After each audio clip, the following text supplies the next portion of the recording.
Hello brother, आप लोग को न्यू वीडियो में आप लोग का वेलकम है।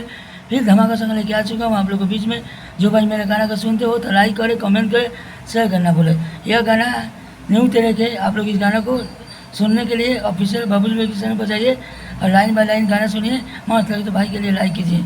चलिए आप लोग सबसे पहले मुखड़ा सुनाएंगे। जवन दिलावा पर बीतत हमारा ए जान हम ही जानतानी हो। जवन दिलावा पर बीतत हमारा ए जान हम ही जानतानी हो। ए जान हम ही जानतानी हो। ए जान हम ही जानतानी हो। जवन दिलावा पर बीतत हमारा ए जान हम ही जानतानी हो। जवन दिलावा पर बीतत हमारा ए जान हम ही जानतानी हो। या न्यू तरह के आप लोग इस गाना को तरह बनवा के गा सकते हो फ्री में। चलिए आंतरा सुनाते हैं, आंतरा सुनिए भाई को। चैनल को सब्सक्राइब करना बोले। आवेलु याद जब दिलावा धड़केला, दिलावा के भीतरी से दिलवो मरकेला। यहाँ दो गाना है। आवेलु याद जब दिलावा धड़केला, दिलावा के भीतरी से दिलवो मरकेला। जब से गइल बारू बाहर रहतानी ए दिल पर गम लेके सहतानी हो।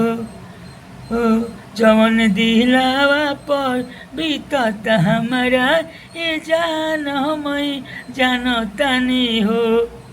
जवन दिलावा पर बीतत हमारा ए जान हम ही जानतानी हो।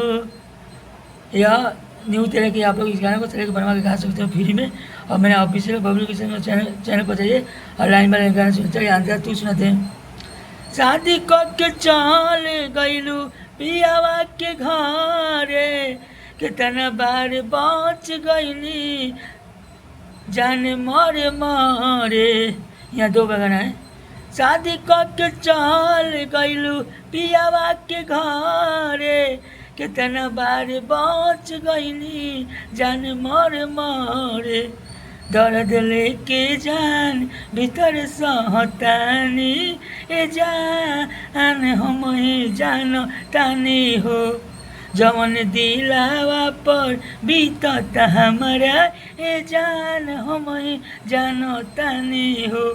जवन दिलावा पर बीतत हमारा ए जान हम ही जानतानी हो।